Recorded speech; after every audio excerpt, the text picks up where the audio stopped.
L'arbitre de la finale de la CAN est le cousin du président de la commission d'arbitrage de la CAF. Oui, vous avez bien entendu, et ce n'est que le début de l'histoire. Je vais vous parler de quelque chose qui m'a vraiment choqué.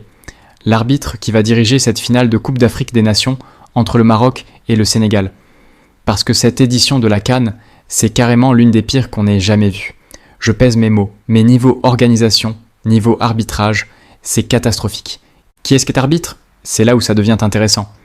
On va décortiquer tout ça ensemble parce que quand on creuse un peu, on tombe sur des éléments troublants. J'ai vu un journaliste d'un club marocain de la Renaissance de Berkane qui parlait de fraternité. La fraternité, c'est bien sur le papier, mais là on parle de faits concrets. On parle d'arbitrage, de décisions qui posent nos questions. Il faut appeler un chat un chat. Le peuple algérien a les yeux ouverts maintenant. Les gens ont compris certaines choses, ils se sont rendus compte de pas mal d'éléments, c'est normal qu'ils réagissent. Revenons à notre arbitre de finale. La finale entre le Maroc et le Sénégal sera dirigée par l'arbitre congolais Jacques Nandala. Ce nom vous dit quelque chose ? Ça devrait, parce que c'est pas la première fois qu'on entend parler de lui pendant cette compétition. C'est lui qui était au sifflet lors du match d'ouverture entre le Maroc et les Comores. C'est exactement lui qui a accordé ce penalty ultra généreux au Maroc dès le début du match. Brahim Diaz tombe dans la surface, penalty direct. À l'époque, ça avait fait beaucoup parler. Les gens se posaient aussi des questions sur cette décision rapide. Ce penalty a changé toute la dynamique du match. Les Comores, une petite nation qui rêvait de créer la surprise, se retrouvaient menés dès les premières minutes sur une décision plus que discutable. Le contact était minimal. Certains analystes ont même parlé de simulation. Mais l'arbitre n'a pas hésité une seconde. Il a pointé le point de penalty sans même consulter le VAR longuement. Cette décision a provoqué une vague d'indignation dans le monde du football africain. Des entraîneurs, des joueurs, des journalistes se sont exprimés sur les réseaux sociaux pour dénoncer ce qu'ils considéraient comme une faveur évidente. Mais voilà, le match était lancé et le Maroc avait déjà un avantage décisif. Et maintenant, c'est le même arbitre qui va diriger la grande finale. Coïncidence ? Peut-être, mais ça interroge beaucoup de monde. Mais attendez, c'est pas fini. Là où ça devient vraiment intriguant, c'est quand on regarde les connexions. Jacques Nandala, cet arbitre congolais, est le cousin du président de la commission d'arbitrage de la CAF, son cousin. Le président de la commission s'appelle Olivier Zéphirin Kabini. Olivier Zéphirin Kabini dirige toute la commission d'arbitrage de la Confédération africaine de football. Et d'après ce qu'on entend, ce monsieur serait proche de Fouzi Lekjaa. Très proche même. Fouzi Lekjaa, vous le connaissez, figure importante du football marocain. On a un réseau de relations qui se dessine. Pensez-y un instant. L'arbitre de la finale est le cousin de celui qui nomme les arbitres. Et ce dernier est proche d'un dirigeant marocain influent. C'est comme si on avait dessiné un schéma pour montrer comment les choses peuvent être influencées. Les liens familiaux, les amitiés professionnelles, tout ça crée un système où l'impartialité devient difficile à garantir. Dans n'importe quelle compétition sportive sérieuse, ce genre de situation créerait un conflit d'intérêts évident. Normalement, quand il y a des liens aussi directs entre un arbitre et les instances dirigeantes, surtout quand ces instances ont des connexions avec l'une des équipes en lice, la transparence voudrait qu'on change d'arbitre, qu'on désigne quelqu'un qui n'a aucun lien, aucune connexion, pour garantir l'équité sportive. Pour une compétition continentale de ce niveau, c'est quand même surprenant. Cette édition de la CAN restera probablement comme l'une des plus controversées de l'histoire. Le football africain mérite mieux que ça. Les joueurs méritent qu'au mieux. Les supporters méritent qu'au mieux. Le peuple algérien a bien compris la situation. Les gens ne sont plus dupes, ils voient ce qui se passe. Des milliers de supporters algériens qui s'étaient rendus au Maroc pour cette CAN sont revenus en racontant des histoires difficiles. L'accueil promis n'était pas au rendez-vous. Beaucoup ont vécu des moments très compliqués. Des témoignages de supporters qui disent avoir été maltraités, mal accueillis. Certains parlent eux-mêmes d'agression.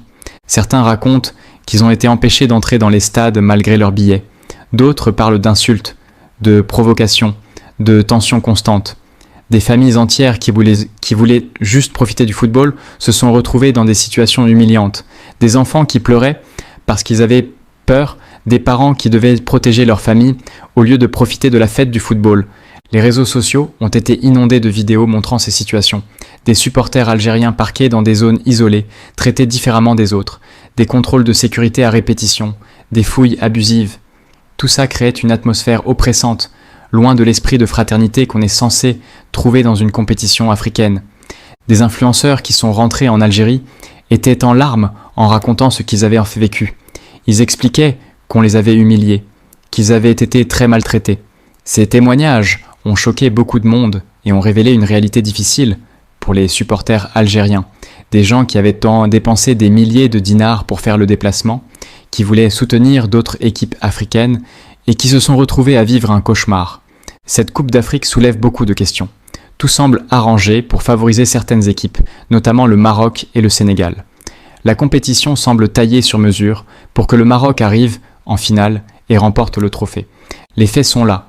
On s'appuie sur des preuves concrètes, pas juste des opinions, des connexions troublantes, des faits avérés, des témoignages qui s'accumulent. Après, certains viennent parler de fraternité. La fraternité, c'est magnifique, je suis entièrement d'accord. Mais la vraie fraternité, elle commence où? Parce que nous, en Algérie, on a nos propres défis internes. Des gens essaient de diviser le pays de l'intérieur en ce moment même, des tentatives de créer des fractures entre les communautés. Il y a des forces, visibles et invisibles, qui travaillent jour et nuit pour fragmenter l'Algérie. Ils utilisent les réseaux sociaux, les différences culturelles, les questions identitaires, pour monter les Algériens les uns contre les autres. C'est une stratégie bien connue, diviser pour mieux régner. Si les Algériens se battent entre eux, ils ne pourront pas faire face aux vrais défis du pays. Regardez ce qui s'est passé récemment avec l'installation d'une statue à Khenchela. Ça a déclenché une vague d'insultes sur les réseaux sociaux, des attaques contre la communauté amazigh. Des gens qui insultent le Yen le Nouvel An amazigh, alors que c'est officiellement reconnu par l'État algérien. C'est même un jour férié. Des comptes sortent de nulle part pour créer la division, pour monter les Algériens les uns contre les autres. Ces comptes anonymes, souvent créés récemment, inondent les commentaires de messages haineux. Ils cherchent à provoquer, à enflammer les débats, à créer des tensions là où il n'y en a pas. Et malheureusement, certaines personnes tombent dans le piège. Elles réagissent, elles répondent, et c'est exactement ce que ces manipulateurs veulent. Créer le chaos, la confusion, la méfiance entre Algériens. C'est là qu'on a besoin d'unité. Entre nous, Algériens. C'est entre nous qu'il faut être frères et sœurs d'abord, qu'on soit arabes, amazighs, touaregs, mozabites, peu importe nos origines, on est Algériens. C'est ça la vraie fraternité. S'accepter mutuellement avec nos différences, notre diversité. Respecter toutes les composantes de notre société. L'Algérie est forte justement grâce à sa diversité. Notre pays est un mélange magnifique de cultures, de langues, de traditions. Cette richesse, c'est notre force, pas notre faiblesse. Les ancêtres qui ont combattu pour l'indépendance, ils ne se demandaient pas qui était arabe, qui était amazigh. Ils étaient tous algériens. Point final. Ils se battaient ensemble pour un pays libre et uni. Et aujourd'hui, on devrait se laisser diviser par des manipulateurs sur les réseaux sociaux, par des gens qui n'ont même pas le courage de montrer leur vrai visage? Non. Il faut être plus intelligent que ça. Il faut voir au-delà des provocations, comprendre le jeu qui se joue.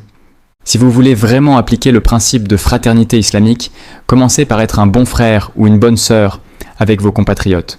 Soyez solidaires entre Algériens d'abord. Acceptez l'Algérien arabophone, acceptez l'Algérien amazighophone, acceptez toutes les identités qui composent notre pays. La fraternité, c'est pas juste un mot qu'on lance dans les discussions, c'est des actes concrets. C'est défendre votre compatriote quand il est attaqué injustement. C'est respecter ses choix culturels, même s'ils sont différents des vôtres. C'est construire ensemble plutôt que de se déchirer pour des différences superficielles. Tant qu'on n'est pas unis ici, chez nous, entre nous, comment on peut prétendre étendre cette fraternité ailleurs, surtout vers des gens qui ont montré leur vrai visage, qui ont normalisé avec l'entité sioniste, qui ont clairement démontré leur hostilité envers les Algériens lors de simples matchs de football. Prouvez-moi que vous êtes vraiment mes frères. Prouvez-le en étant d'abord solidaire avec vos frères et sœurs algériens. Entre nous les Algériens, c'est là qu'on doit construire cette fraternité solide. Allez faire le gentil avec des étrangers, qui nous ont manqué de respect à maintes reprises pendant qu'on se divise entre nous, ça n'a aucun sens. Il y a littéralement des vidéos où ils disent eux-mêmes qu'ils ne sont pas comme nous. Ils l'assument ouvertement. Ils ont clairement affirmé qu'on n'était pas pareil. Pourquoi s'entêter à vouloir créer des liens là où l'autre partie nous rejette clairement? Surtout ces influenceurs qui veulent faire des vues si faciles, qui jouent la carte du « on est tout frère » pour gratter quelques abonnés. Soyez cohérents. Soyez d'abord de bons frères ici, en Algérie, avec vos compatriotes. Acceptez toutes les idées, toutes les cultures qui existent chez nous. Acceptez votre frère arabe algérien. Acceptez votre frère Amazigh algérien. Acceptez votre frère Touareg algérien. Acceptez votre frère Mozabite algérien. Quand vous arriverez à vous accepter mutuellement ici, quand vous vous aimerez vraiment entre vous, personne ne pourra diviser l'Algérie. Personne ne pourra réussir cette stratégie de partition qu'ils essaient de mettre en place. Revenons à notre Coupe d'Afrique. Le trophée va aller où? Il va aller là où la CAF a décidé qu'il aille. Et l'arbitrage est un élément clé dans tout ça. Jacques Nandala, l'arbitre congolais, qui a déjà favorisé le Maroc lors du match contre les Comores avec ce pénalty douteux dès les premières minutes. Un pénalty vraiment généreux, une décision qui avait choqué beaucoup de monde. La première polémique de cette CAN, c'était lui. La première controverse majeure, c'était ce pénalty accordé au Maroc. Brahim Diaz tombe, l'arbitre siffle immédiatement. Tout le monde s'était posé des questions. Et maintenant, c'est le même qui va arbitrer la finale. Le même arbitre, cousin du président de la commission des arbitres de la CAF, Olivier Zéphirin Kabini. Et ce Kabini est proche de Fouzi Lekja. Comment expliquer qu'avec tous les arbitres disponibles en Afrique, c'est exactement celui qui a déjà créé la polémique en favorisant le Maroc qui se retrouve à siffler la finale? Parmi tous les arbitres compétents du continent, c'est lui qu'on choisit, celui qui a des liens familiaux directs avec le responsable de la commission d'arbitrage. Les instances du football africain doivent comprendre que ces situations nuisent à la crédibilité de la compétition. Quand les supporters voient ces connexions, ces réseaux d'influence, ils perdent confiance. Ils se disent que le spectacle était truqué, que les résultats les sont décidés d'avance. Et cette perte de confiance, c'est dramatique pour le football africain. Vous voyez le réseau? Les connexions qui se dessinent, c'est dommage pour l'image du football africain. Le football africain a tellement de talent, tellement de passionnés. Il mérite mieux que ces arrangements douteux, mieux que ces nominations qui posent de questions. Il mérite la transparence, l'équité, le fair play. Avant de terminer, si cette analyse vous a plu, si vous trouvez que c'est important d'en parler, mettez un like, ça aide énormément la chaîne. Abonnez-vous si ce n'est pas encore fait, activez la cloche pour ne rien manquer. Et surtout, partagez cette vidéo autour de vous parce que ces informations doivent circuler. Laissez vos commentaires, dites-moi ce que vous en pensez. Est-ce que vous êtes d'accord avec cette analyse? Le débat est ouvert, mais un débat basé sur des faits. Je vous dis à très bientôt pour de nouvelles analyses. Prenez soin de vous et surtout, restez unis entre vous, frères et sœurs algériens.